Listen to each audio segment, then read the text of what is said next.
My drive to work requires that I take the highway from our town into a larger one, and I'm not the only person making that morning commute.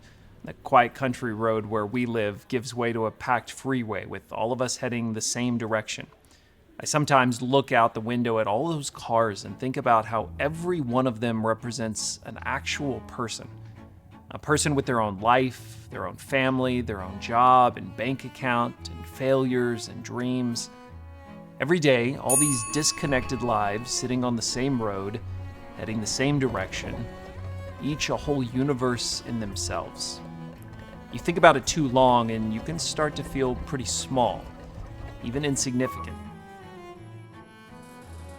They say the world's population is now close to 8 billion people, each with their own lives and families and work.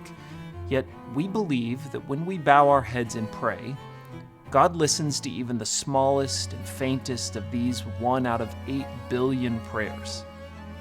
What is one life, one prayer? In the midst of all this, is the God who is larger than the whole universe really aware of me? We left off with Israel finally having arrived in the Promised Land, but things weren't going exactly as they had expected. Israel had not followed God's lead and had instead settled only a portion of the land.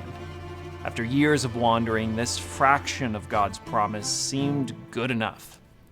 The consequences were an existence far short of what God had intended. Israel was constantly attacked and outnumbered by their neighbors, never able to find the rest they had anticipated. One story tells us about the raids of the Midianites. The Midianites were so cruel that the Israelites made hiding places for themselves in the mountains, caves, and strongholds.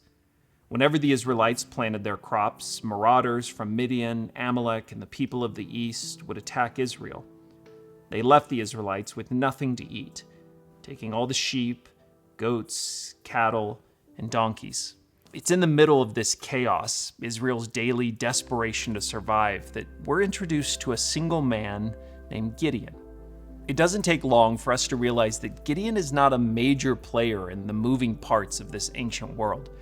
In fact, Gideon was found processing a handful of wheat in the pit of a wine press alone. Now, in the ancient world, grain was usually processed on the tops of hills, open places, allowing the chaff to blow away. But Gideon, terrified of being seen by the Midianites, does his work instead in a hole in the ground. A single Israelite hiding in a hole. A man just trying to survive his routines. Just one man. But suddenly an angel of the Lord appeared to him. The angel's words are hard to believe. The angel of the Lord appeared to him and said, "Mighty hero, the Lord is with you." Mighty hero, hiding in a hole, clutching no sword or spear but a handful of wheat, the angel went on, "Go with the strength you have and rescue Israel from the Midianites. I am sending you." But Lord, Gideon replied, "How can I rescue Israel? My clan is the weakest in the whole tribe of Manasseh, and I am the least in my entire family." Gideon understandably had his doubts. Surely God was looking for someone stronger, more skilled in battle, maybe with the financial means to actually raise an army, not Gideon. So as Gideon protested and worried, did God move on to someone more courageous, someone more willing? Had God made a mistake calling Gideon a mighty hero? Had Gideon's doubts proved God wrong?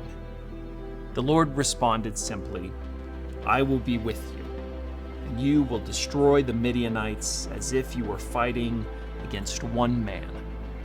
God could see what Gideon couldn't.